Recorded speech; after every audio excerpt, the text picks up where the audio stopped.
ಕರಿತಾ ಇದ್ದವನೇ ದೀಪಿಕಾ ಮರ್ಡರ್ಗೆ ಸ್ಕೆಚ್ ಹಾಕದ್ನ. ಪರಿಚಯಸ್ಥ ಹುಡುಗನಿಂದಲೇ ಶಿಕ್ಷಕಿ ದೀಪಿಕಾರ ಕೊಲೆಯಾಗಿರುವ ಶಂಕೆ ವ್ಯಕ್ತವಾಗ್ತಾ ಇದೆ. ಸ್ವಗ್ರಾಮದ ಯುವಕನ ವಿರುದ್ಧವೇ ದೀಪಿಕಾ ಕುಟುಂಬಸ್ಥರಿಗೆ ಆರೋಪಿಸ್ತಾ ಇದ್ದಾರೆ. ದೀಪಿಕಾ ನಾಪತ್ತೆಗೂ ಮುನ್ನ ಕಾಲ್ ಮಾಡಿದ್ದ ಈ ನಿತೀಶ್ ಎನ್ನುವ ಯುವಕ, 22 ವರ್ಷದ ಯುವಕ. ದೀಪಿಕಾ ಶವ ಸಿಗ್ತಾ ಇದ್ದಂತೆ ನಾಪತ್ತೆಯಾಗಿದ್ದಾನೆ ನಿತೀಶ್. ಆತನಿಗಾಗಿ ಈಗ ಹುಡುಕಾಟ ಶುರುವಾಗಿದೆ. ಅಕ್ಕ ಅಕ್ಕ ಅಂತಲೇ ದೀಪಿಕಾ ಜೊತೆ ಸ್ನೇಹ ಬೆಳೆಸಿದ್ದ ಈ ನಿತೀಶ್ 3 ದಿನದ ಹಿಂದೆ ಬೆಟ್ಟದ ತಪ್ಪಲಿನಲ್ಲಿ ದೀಪಿಕಾ ಮತ್ತು ನಿತೀಶ್ ನಡುವೆ ಜಗಳ ಆಗಿತ್ತು. ದೀಪಿಕಾ ನಿತೀಶ್ ಜಗಳದ ವಿಡಿಯೋವನ್ನ ಪ್ರವಾಸಿಗರು ಸೆರೆ ಹಿಡಿದಿದ್ರು. 13 ಸೆಕೆಂಡ್ಗಳ ವಿಡಿಯೋ ಅದು. ಆ ವಿಡಿಯೋವನ್ನ ಪೊಲೀಸರಿಗೆ ಕೊಟ್ಟಿದ್ದಾರೆ ಪ್ರವಾಸಿಗರು. ಬೆಟ್ಟದ ತಪ್ಪಲಿನಲ್ಲೇ ಪತ್ತೆಯಾಗಿದ್ದು ದೀಪಿಕಾಳ ಸ್ಕೂಟರ್ ಪತ್ತೆಯಾಗಿತ್ತು. ಸ್ಕೂಟರ್ ಪತ್ತೆಯಾದ ಸ್ಥಳದಲ್ಲೇ ಹೂತಿಟ್ಟಿದ್ದ ದೀಪಿಕಾ ಶವ ಕೂಡ ಪತ್ತೆಯಾಯಿತು. ತಹಶೀಲ್ದಾರ್ ಸಮ್ಮುಖದಲ್ಲಿ ಶವ ಹೊರತೆಗೆದು ಮರಣೋತ್ತರ ಪರೀಕ್ಷೆ ನಡೆಯಿತು. ಈಗ ಪರಿಚಯಸ್ಥ ಹುಡುಗನೇ ದೀಪಿಕಾಳ ಕೊಲೆ ಮಾಡಿದ್ನ ಎನ್ನುವಂತಹ ಶಂಕೆ ವ್ಯಕ್ತವಾಗ್ತಾ ಇದೆ.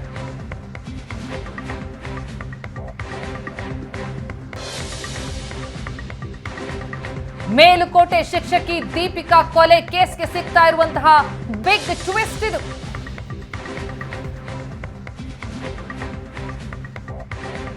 ಶನಿವಾರ ಬೆಳಿಗ್ಗೆ 9 ಗಂಟೆಗೆ ಮನೆ ಬಿಟ್ಟು ಹೋದರು.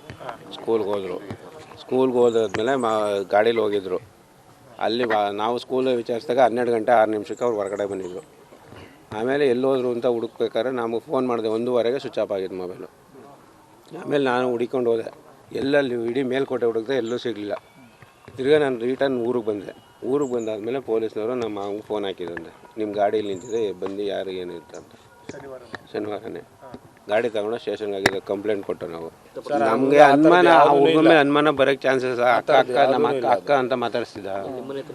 ಇಲ್ಲ ಸ್ವಲ್ಪ 2 ಬೀದಿ ದೂರ. ಹುಡುಗನ ಹೆಸರೇನಣ್ಣ? ನಿತೀಶ್ ಕುಮಾರ್ ಅಂತ. ಮಾಮೂಲಿ ಒಂದೇ ಊರವರಲ್ವ ಸರ್ ನಾವು. ಅಕ್ಕ ಅಂತ ಮಾತಾಡ್ತಾರೆ. ನಮ್ಮನ ಅಣ್ಣ ನಾನು ಪ್ರಿನ್ಸಿಪ್ ಏನು ಮಾಮೂಲಿ ಮಾತಾಡ್ಸೋ ರೋಡ್ರಲ್ಲೆಲ್ಲ ಸಿಕ್ತಾಗ ಅಣ್ಣ ಇದೆ ಕಣ ನಾನು. ಅಲ್ಲಿ ಕಾಲೇಜ್ ಬಂದ್ಮೇಲೆ ಲಾಸ್ಟ್ ಕಾಲ ಅವ್ರದ್ದು ಯಾರೋ ಇಬ್ರು ಗಲಾಟೆ ಮಾಡ್ತಿದ್ರು, ಒಂದು ಹುಡುಗಿಗೆ ಹೊಡಿತಾ ಇದ್ರು ಅಂತ ಮೇಲ್ಗಡೆ ಯಾರೋ ದೇವಸ್ಥಾನಕ್ಕೆ ಬಂದಿರೋಂಥವ್ರು ವಿಡಿಯೋ ಮಾಡಿ ಪೊಲೀಸ್ನವ್ರಿಗೆ ಸ್ಟೇಷನ್ಗೆ ಕಂಪ್ಲೇಂಟ್ ಕೊಟ್ಟಾಗ ಅವ್ರು ಬಂದಿದ್ದಾರೆ. ಅವ್ರು ಬರೋ ಅಷ್ಟರೊಳಗೆ ಯಾವುದೂ ಇಲ್ಲ, ಒಂದು ಗಾಡಿ ಮಾತ್ರ ಇತ್ತು. ಬಂದು ಎಲ್ಲ ಅಲ್ಲಿ ಸ್ಥಳ ಪರಿಶೀಲನೆ ಮಾಡಿದ್ರು. ಮಾಡಿ FIR ಹಾಕಿದ್ರು. FIR ಶನಿವಾರ 1:15 ಇನ್ಸಿಡೆಂಟ್ ನಡೆದಿರೋದು. FIR ಸಾಯಂಕಾಲ ಒಂದು 7 ಗಂಟೆಗೆ ಹಾಕಿದ್ರು. 7 ಗಂಟೆಗೆ ಹಾಕಿ ನೆನ್ನೆ ಬಾಡಿ ಸಿಕ್ಕಿತ್ತು. ಹೌದು, ಮಿಸ್ಸಿಂಗ್ ಕೇಸ್ ಹಾಕೊಂಡಿದ್ರು. ಬಟ್ ಏನೂ ಪ್ರೊಸೀಜರ್ಸ್ ಮಾಡಿಲ್ಲ. ಅದು ಒಂದು ಕಾಲ್ ರೆಕಾರ್ಡಿಂಗ್ ಆಗಲಿ, ಒಂದು ಕಾಲ್ ಲಿಸ್ಟ್ ಆಗಲಿ ಏನೂ ತೆಗ್ದಿಲ್ಲ. ಅವರು ಇನ್ಸ್ಪೆಕ್ಟ್ರು ಏನೂ ಆ ಥರ ಏನೂ ಮಾಡಿಲ್ಲ. 2 ದಿನ ಆದರೂ ನೆಗ್ಲಿಜೆನ್ಸಿ ಮಾಡಿದ್ರು. ನೆನ್ನೆ ಸಂಡೇ ಅದು ಇದು ಅಂತ ಹೇಳಿ ನೆಗ್ಲಿಜೆಂಟ್ ಮಾಡಿದ್ರು. ನಾವು ತುಂಬ ರಿಕ್ವೆಸ್ಟ್. ಎಸ್, ಈ ಪ್ರಕರಣಕ್ಕೆ ಸಂಬಂಧಪಟ್ಟಂತೆ ಇನ್ನಷ್ಟು ಡೀಟೇಲ್ಸ್ ಕೊಡ್ತಾರೆ ನಮ್ಮ ರಿಪೋರ್ಟರ್ ನಂದನ್. ಈಗ ಸಂಪರ್ಕದಲ್ಲಿದ್ದಾರೆ. ನಂದನ್, ಈ ಶಿಕ್ಷಕಿ ದೀಪಿಕಾರ ಕೊಲೆ ಪ್ರಕರಣಕ್ಕೆ ಸಂಬಂಧಪಟ್ಟಂತೆ ಈಗ ಒಂದು ಹೆಸರು ಕೇಳ್ಬರ್ತಾ ಇರುವಂಥದ್ದು ನಿತೀಶ್. ಈ ಯುವಕ ಯಾರು, ಯಾವ ರೀತಿಯಲ್ಲಿ ಈ ಕೊಲೆಗೆ ಸಂಬಂಧ, ಜೊತೆಗೆ ಆ 13 ಸೆಕೆಂಡ್ಗಳ ವಿಡಿಯೋ ಏನು ಪತ್ತೆಯಾಗಿದೆ, ಆ ವಿಡಿಯೋ ಏನು ಕತೆ ಹೇಳ್ತಾ ಇದೆ ಅಂತ?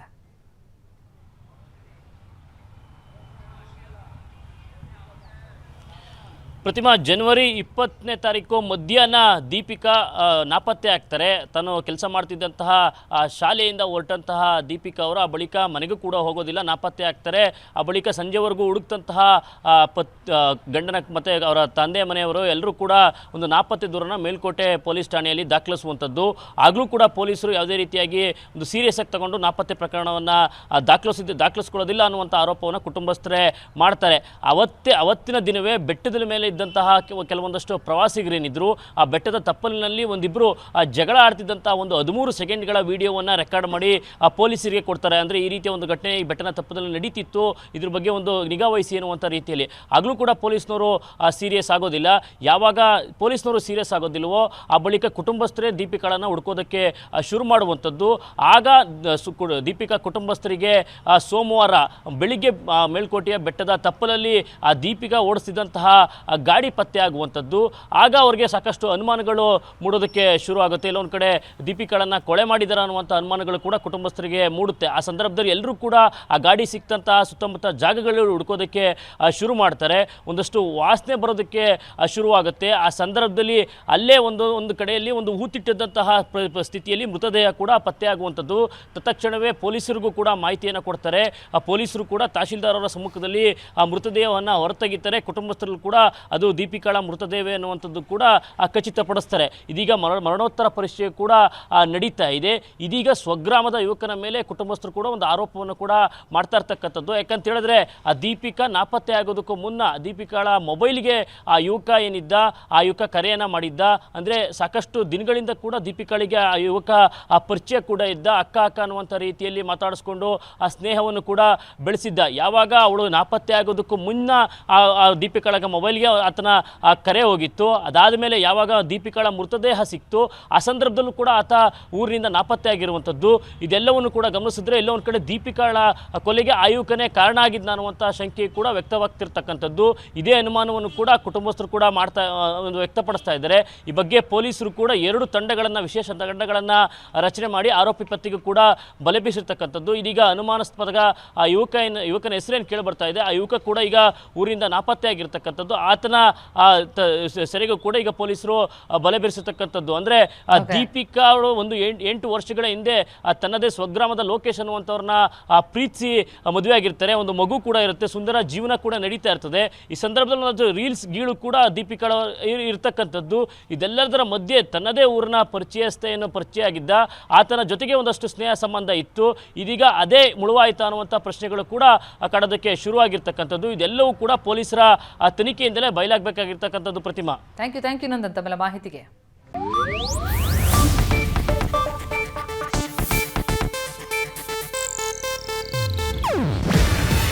ಇದು ಏಷ್ಯಾನೆಟ್ ನ್ಯೂಸ್ ನೆಟ್ವರ್ಕ್ ಪ್ರಸ್ತುತಿ. ನೀವು ನೋಡ್ತಿದ್ದೀರಾ ಏಷ್ಯಾನೆಟ್ ಸುವರ್ಣ ನ್ಯೂಸ್.